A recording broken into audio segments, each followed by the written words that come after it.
Good day and welcome to today's Sport Wrap Show. I am your host, Brian Monango. And without wasting any more time, let's kickstart the show with the hit list.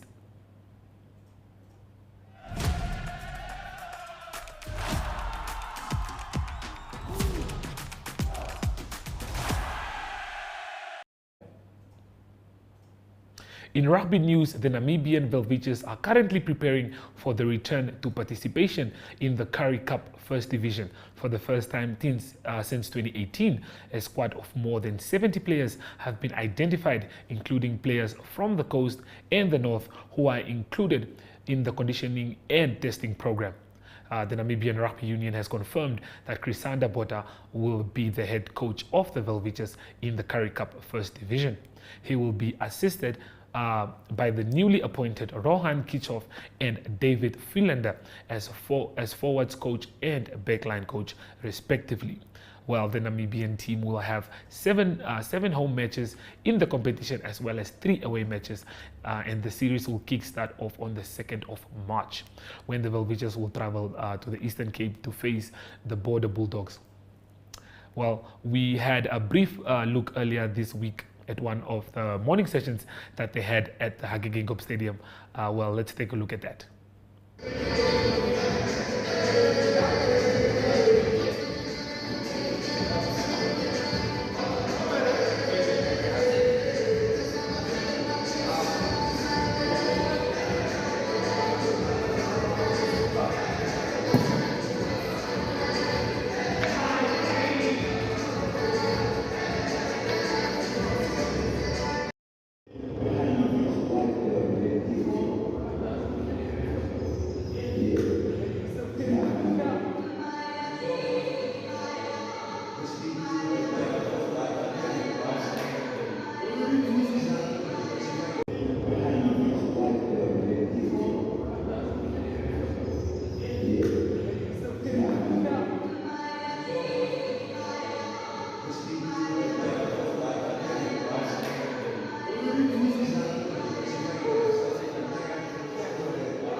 Well, as you can see, the boys are getting fit and ready for the big games that are coming up.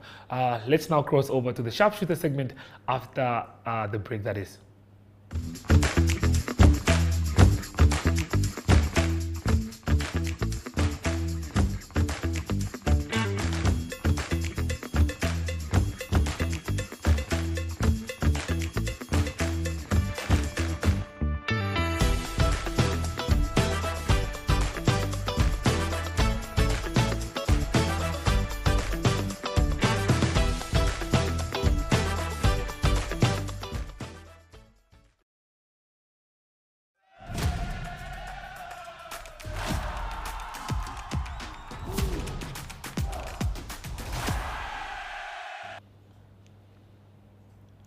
Well, the Debmarine Premiership is scheduled to resume on Saturday following the release of the Round 8 and Round 9 features for the upcoming weekend. Headlining the Round 8 features will be the match between second place Live Fighters and log leaders African Stars at Bokati Stadium in Otjiwarongo. Well, in other matches, Unam will face Young African. Here is Unam coach Kanalelo and captain of the Unam team, Ngero Katua, speaking of how the preparations are going for the game in Khobabes. Stay tuned. Coach, we're back on the field. Can you just give us an update after the holiday that we just had, how the team is looking? I think it's just continuity. We're out for 26 days. So it's in 26 days you basically lose your momentum, you lose your fitness. So at this point you can't even talk about fitness. It's just we live on hope because we can't really be consistent in your play during the match because you get tired and stuff. So that's the recovery time during the game itself is very takes longer. So based on that, I mean it's you just play on hope when it comes to fitness. Okay, and how's the team looking? Do we have any injury updates? Do you have an idea of how the team is going to get lined up for Khobabes? No, we've obviously there's no secret about it. We don't do too many changes. We prefer to work with our lineup during the week up to the match so that the guys can get used together and obviously we have patterns and a way of playing, so guys have to get used to that. Well, after the break, is there anything else that you think you guys should focus more on, or that you feel like the players can improve? Basically it's just the attack. We haven't done enough with our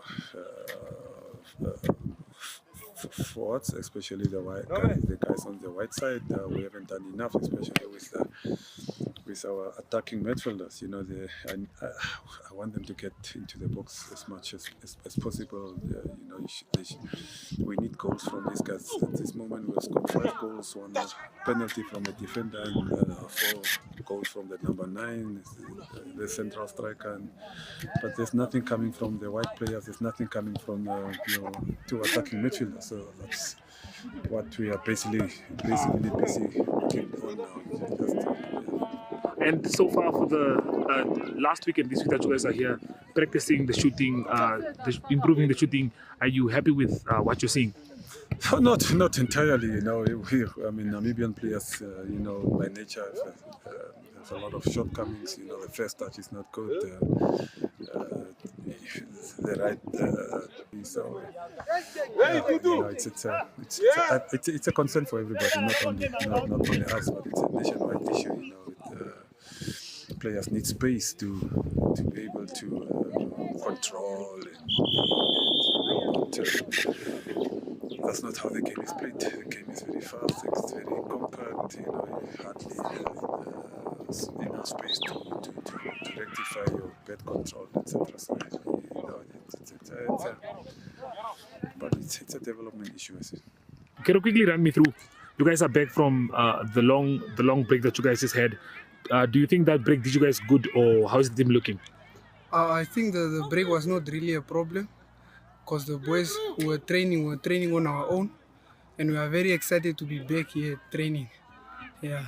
I spoke to coach earlier, and coach says he's not happy with the amount of goals the team has scored thus far.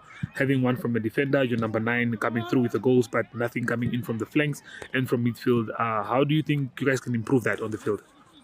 We think we are working on it. We have been playing the balls a lot on the wings, and okay, we are really improving. Okay, preparation-wise for Khobabes, are you happy with how the team is coming on? I'm not really happy, but we are really trying. We are really behind with a lot, especially tactical-wise, and everything. Yeah, and we are trying our best. Okay, you as the captain personally this year, or let's say this time now when the game starts, where do you think you can improve your game, and what do you think you can do to better your game? I think with me, I think I'm fine fitness-wise and everything. my mind is there, and I think this coming weekend we will definitely take the 6 points. Well, as you heard, Ngero, they are going for all the 6 points in the weekend. Well, up next is the Game Changer segment of the show with none other than WBO African welterweight champion Charles Shinima. As he speaks to Sport Rap about his boxing journey. Well, after the break, that is, do enjoy the interview.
Right, so we are here with the boxer, Charles Shinima, Namibian boxer, holder of the WBO Africa welterweight title, currently ranked number 14 by the World Boxing Organization.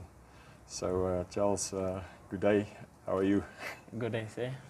Yeah, so I was thinking maybe you could just, for those that don't know you very well, maybe just tell us a bit about yourself and yeah, where you are from and where you grew up. My name is Charles Pandoleni Shinima.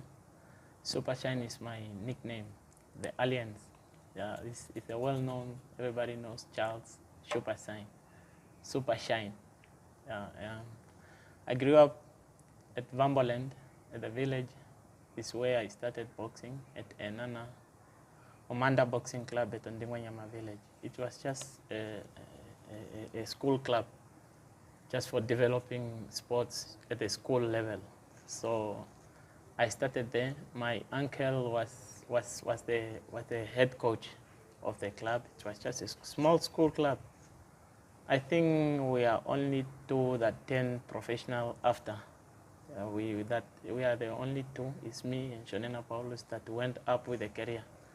We took it to another level. All of my fellow that we started with, some maybe went here, went there. There's no specific, but I started at Omanda Boxing Club. My uncle, Mr. Jeremiah Vanyika, was the head coach. I used to come from his house, so I started getting inspired whenever he's doing his things, so I joined. That's where I started. It was 2007, if I can recall very well. 2007, yeah. Okay, so outside of boxing, is there anything you think that people should know about you, or that people might want to know about you outside of your boxing life? Not really. I'm not saying my life is boring outside boxing, but there's nothing to know. The only thing I concentrate most on, and the only thing I think people should know me through, it's through the sports of boxing. It's the only thing. All right. So, growing up as a young boxer, was there any specific boxer that you look up to as an inspiration, or maybe even now, if it's still the case, if there's somebody in the fighting game that you look up to? Yeah, we used to hear a lot of names. That time it was not even maybe on TV or so. It was just in newspapers and radio. There were a lot of names of professional boxers, but the specific name that used to inspire me, it was Mr. Harry Simon Senior and Hitman Moses. Those were the popular names by then. We used to follow them. They used to inspire us.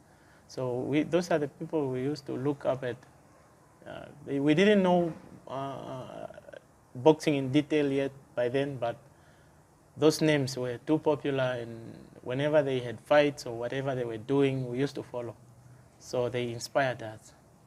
Okay, so Me specifically. since you turned professional, you've been with MTC Nestor Academy, and also with them, promoted by them. So how do you feel about being part of this organization? I feel good.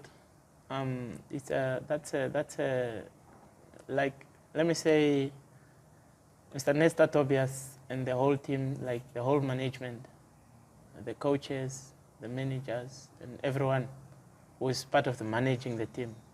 Those guys are amazing. They are the mother and father of boxing, let me just say, in Africa and in all the boxers that came up.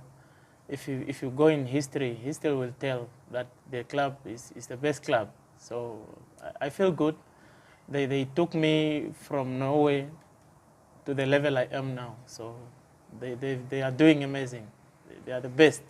So I'm happy to work with them.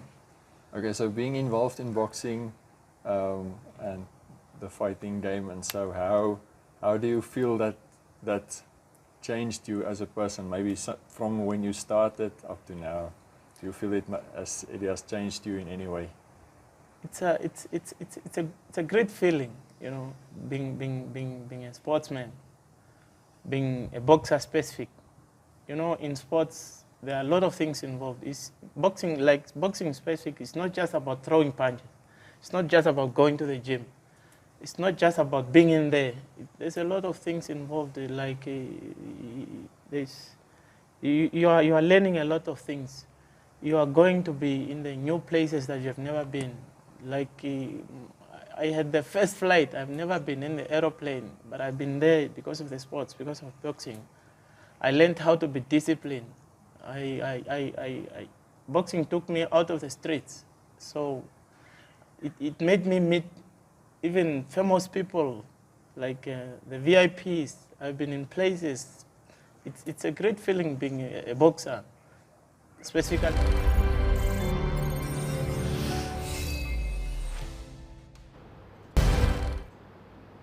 Well, up next, it's international news with Ari Ohad. Stay tuned.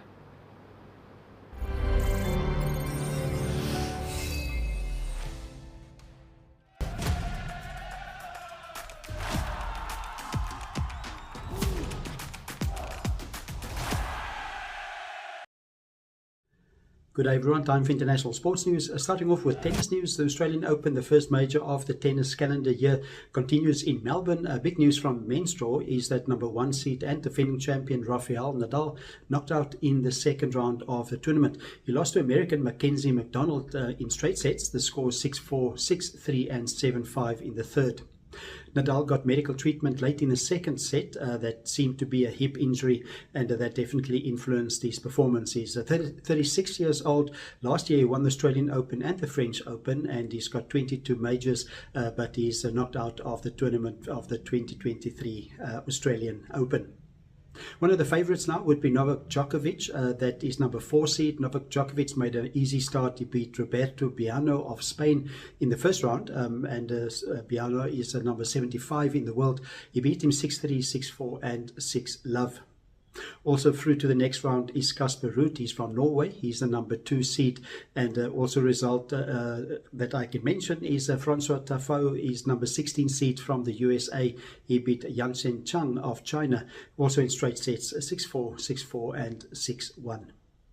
In the women's side of the draw, it is number 1 seed Iga Swiatek of Poland. She's safely through to the next round. She beat Camila Osoriak of Colombia by 6-2 and 6-3. Also, Jessica Pegula, number 3 seed from the USA. She had a bit more difficult second set, but she beat Aliska Sanosevich of Belarus by 6-2 and 7-6. Southern African interest, or African interest rather, is Ons Jabeur of Tunisia. She's the only African woman in the women's draw. She's number 2 seed. She beat Tamara Zinzek of Slovenia. She's number 88 in the world. It was a need to go for 3 sets. It was 7-6, 4-6 and then easily 6-1 in the third set for Ons Jabeur through to the next round. On to some soccer news on the international sports news. It is the FA Cup that continued. It was a replay of the third round.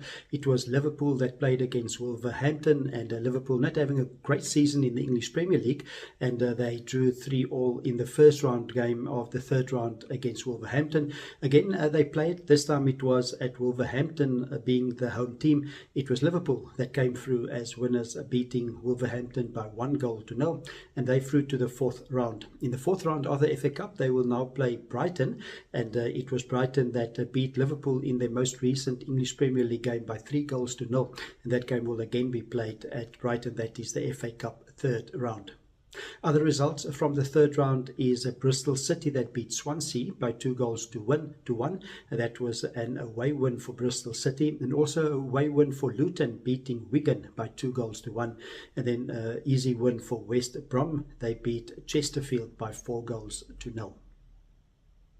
Continuing international sports news with Formula One racing news, it's almost time for the Formula One season 2023 to start, and the news from Formula One organisers is that the cancelled Chinese Grand Prix will not be replaced. There was speculation that countries like Turkey and Portugal tried to get the 24th race of the season, but it will just be 23 races for the 2023 season. It will still be the most races ever in a Formula One season.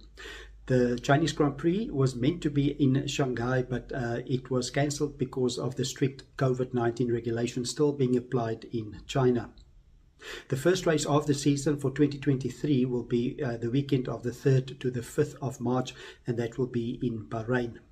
Also, team news from Williams is that there's a new team director, and his name is James Vowles. James Vowles is the former Mercedes-Benz head of strategy, so he replaces Jost Capito. It is Williams that also have a new driver, a very young 21-year-old rookie from the United States of America. His name is Logan Sargent, and he will join Alex Albon as the team for Williams in the 2023 season. Let's close off today's international sports news with cricket news, and it's a one-day international women's ODI, 50-over ODI that was completed in Australia, in Brisbane. Australia playing against Pakistan, and Australia easy win, a 10-wicket win for Australia. Pakistan batting first, 125 all out in 43 overs, and then Australia 129 without loss, with Litchfield scoring 67. Also, the ICC Under-19 World Cup for women taking place in South Africa at the moment, and good results for England and New Zealand. New Zealand beat Ireland by 9 wickets, and England beat Pakistan by 53 runs. That's international sports news for today. Hope you have a great sport day, and we talk again tomorrow. Goodbye.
Well, definitely good things coming out there as we saw Liverpool go through the FA Cup as they won against Wolverhampton with a good goal by Elliott there.